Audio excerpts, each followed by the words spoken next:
Students,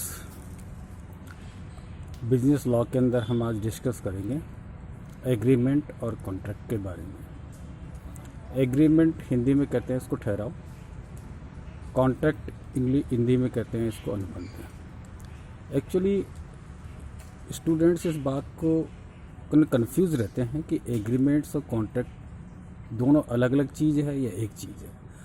आमतौर पर बोलचाल की भाषा में लोग एग्रीमेंट्स और कॉन्ट्रैक्ट को एक सा समझते हैं, लेकिन कानून की नज़रों में दोनों डिफरेंट चीज़ है। एग्रीमेंट्स का मतलब होता है कि एक व्यक्ति दूसरे व्यक्ति के सामने कोई प्रस्ताव रखता है और दूसरा व्यक्ति उसको स्वीकार कर लेता है, तो एग्रीमेंट का निर्माण हो जाता है। When one party put an offer before another party and another party accept the offer in total, it is called an agreement.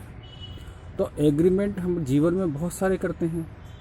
आप अपने फ्रेंड से पिकनिक मनाने के लिए कहते हो, दूसरा फ्रेंड उसको स्वीकार कर लेता है, तो एग्रीमेंट का फॉर्मेशन हो जाता है। आप पापा से किसी चीज़ को मांगने के लिए डिमांड करते हो और पापा इसको स्वीकार कर लेते हैं, तो एग्रीमेंट का फॉर्मेशन हो जाता है। तो इस तरह से हम डोमेस्टिक, सोशल, फैमिली, पॉलिटिकल काफ़ी तरह के एग्रीमेंट लाइफ में करते हैं, लेकिन हमको ये पता नहीं होता है कि हम एग्रीमेंट कर रहे हैं। तो एग्रीमेंट केवल प्रस्ताव और स्वीकृति का योग है।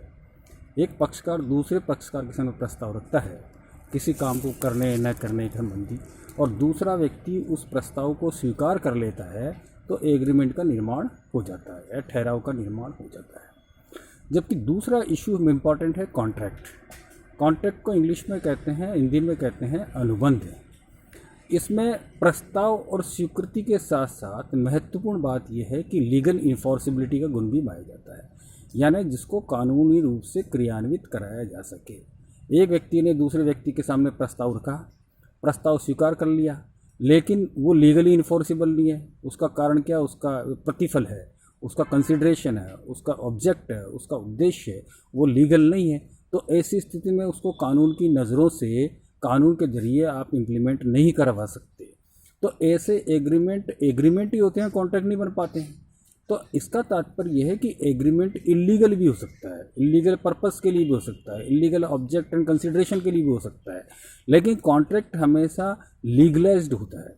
यानी कॉन्ट्रैक्ट ऐसी लीगल एलिमेंट्स उसमें होते हैं कि उसको आप कानून के जरिए, कोई पार्टी अगर इम्प्लीमेंट नहीं करे तो कानून के जरिए उनको इन्फोर्स करवा के पार्टी रिलीफ प्राप्त कर सकती है।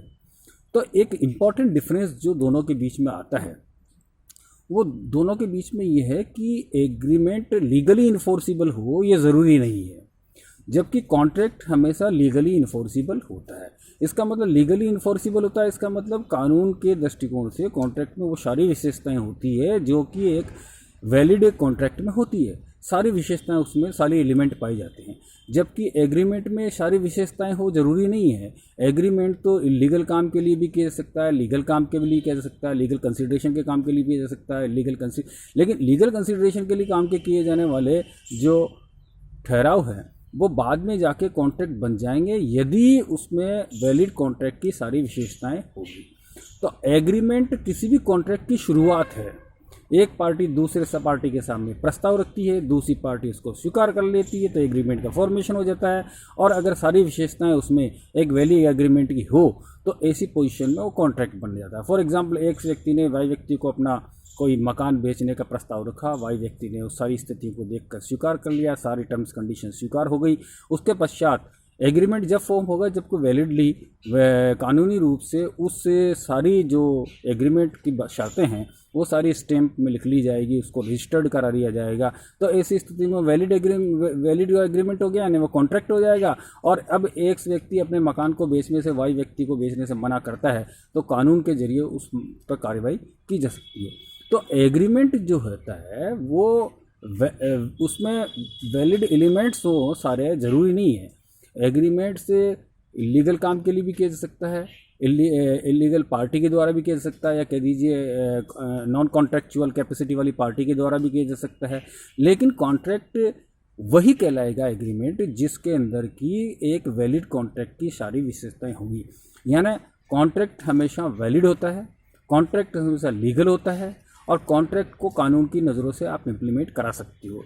इसलिए हम एग्रीमेंट तो बहुत करते हैं लाइफ के अंदर, लेकिन उसमें कॉन्ट्रैक्ट वही बन पाते हैं जो कि लीगली इन्फोर्सिबल होते हैं या जिसको कानून के दृष्टिकोण से क्रियान्वित कराया जा सकता है। तो दोनों के बीच में कंसेप्चुअल क्लैरिटी के लिए यह मैंने आपको बताया है, इसको आप कंसेप्ट रूप से क्लियर कर लीजिए कि प्रस्ताव और स्वीकृति का योग ठहराव होता है। Agreement is the total of proposal and acceptance, where आज जो लीगली इन्फोर्सिबल एग्रीमेंट होते हैं वो कॉन्ट्रैक्ट होते हैं। Thank you.